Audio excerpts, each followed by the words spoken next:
எங்கேயுமே நடக்காத அற்புதங்கள், இந்த உலகத்துல யாருக்குமே செய்யாத அற்புதங்களை கர்த்தர் எனக்கு செய்வாரு, ஏசாயா 64:4 செய்வாருன்னு சொல்லி எல்லாரும் இந்த வார்த்தையை சொல்லி ஆண்டோட கிளைம் பண்ணணும்.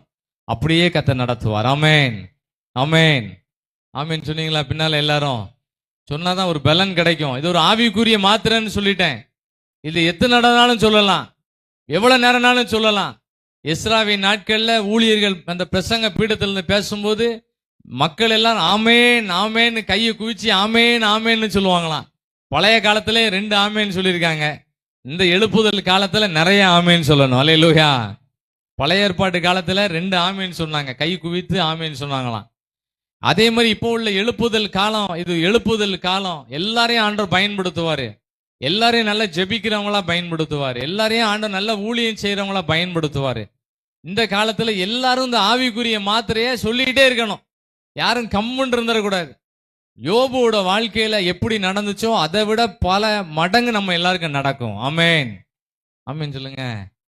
ஒரு தடவை நான் சொன்னா நீங்க எத்தனை தடவை சொல்லணும்? நிறைய சொல்லிடணும். அந்த நம்ம காணா ஒரு கல்யாண வீட்டுல ஆண்டவர் சொன்னாரு, ஜாடிகளை நிரப்புங்கன்னு சொன்னாரு. ஆண்டவர் அவங்க பார்த்தாங்க, நிறைய நிரப்பிட்டாங்க. அருமையான அமைப்பு. ஆமென். இது கூட ஒரு ஜெபம் பண்ணேன், ஆண்டவரே இதுல நின்று பேசுறதுக்கு ஒரு அமைப்பு கிடைக்குமான்னு பார்த்தேன். பெஸ்டா கொண்டு வந்து சேர்த்தார். முன்னிலைமையை காட்டிலும் பின்னிலைமை எப்படி இருக்கு? கை தட்டி நன்றி சொல்லுங்க பாப்போம். ஆமென். எவ்வளவு அருமையான அமைப்பு பாருங்க. பிளான் பண்ணா கூட நடக்காது. ஆண்டவரே முன்னிலைமையை முன்னால ஒரு மணி நேரத்துக்கு முன்னால இருந்ததை காட்டிலும் பின்னால உள்ள நிலைமை எப்படி இருக்கு? இப்போ ரொம்ப ஹை ஸ்டாண்டர்ட் ஆக்கிட்டார். இது ஒரு எக்ஸாம்பிளுக்காக நடந்துகிட்டு இருக்கு. இதை விட நம்ம லைஃப் நல்லா இருக்கும். ஆமென், எல்லாம் ஆமென் சொல்லுங்க. அதனால நல்ல ஆவிக்குரிய வார்த்தையை சொல்லும் போது ஒரு உற்சாகமான பலனை ஆண்டவர் தருவார். எங்கேயுமே நடக்காத அற்புதங்களை செஞ்சாரு. யோபுவோட வாழ்க்கையில அவர் சீரோக்கு போயிட்டார். வார செய்தி எல்லாம் யோபுவுக்கு ஒரு நெகட்டிவான செய்தியாவே வந்துகிட்டே இருக்கு. எப்போ பார்த்தாலும் அவருக்கு வார போன் எல்லாம் ஒரு முடியாது, நடக்காது, அப்படி ஆயிட்டு இப்படி ஆயிட்டுன்னு எல்லாம் துக்ககரமான செய்தியாவே யோபுவுக்கு வந்துட்டே இருந்துச்சு. ஆனா அப்படிப்பட்ட நிலைமையிலையும் யோபுவை கர்த்தர் நல்லா ஆசீர்வதிச்சார். கை உயர்த்தியெல்லாம் பார்த்துக்கிட்டே இருக்கேன், எத்தனை பேர் உயர்த்துறீங்கன்னு பார்க்குறேன். ஆண்டவர் மேலே ஸ்கேன் பண்ணுவார், மேலேயே ஸ்கேன் பண்ணுவார், கைகளெல்லாம் ஸ்கேன் பண்ணுவார்.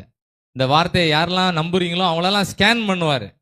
கொஞ்ச நேரம் கழிச்சு இந்த வசனம்லாம் மறந்து போயிடும். பல கதைகள் வரும்போது நம்ம யாரெல்லாம் விசுவாச வார்த்தையை சொன்னீங்களோ அந்த ஃபைலை எடுத்து ஆண்டவர் பார்ப்பாரு.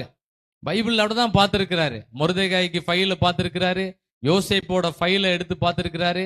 ஃபைல் கீழே போயிடுது, ஆனால் அந்த ஃபைலை ஆன் பண்ணி பார்த்து அவனுக்கு நல்ல ஆசீர்வாதத்தை கர்த்தரே கொடுத்தாரு. அல்லேலூயா. இன்னைக்கு ஆண்டவர் நம்ம கூட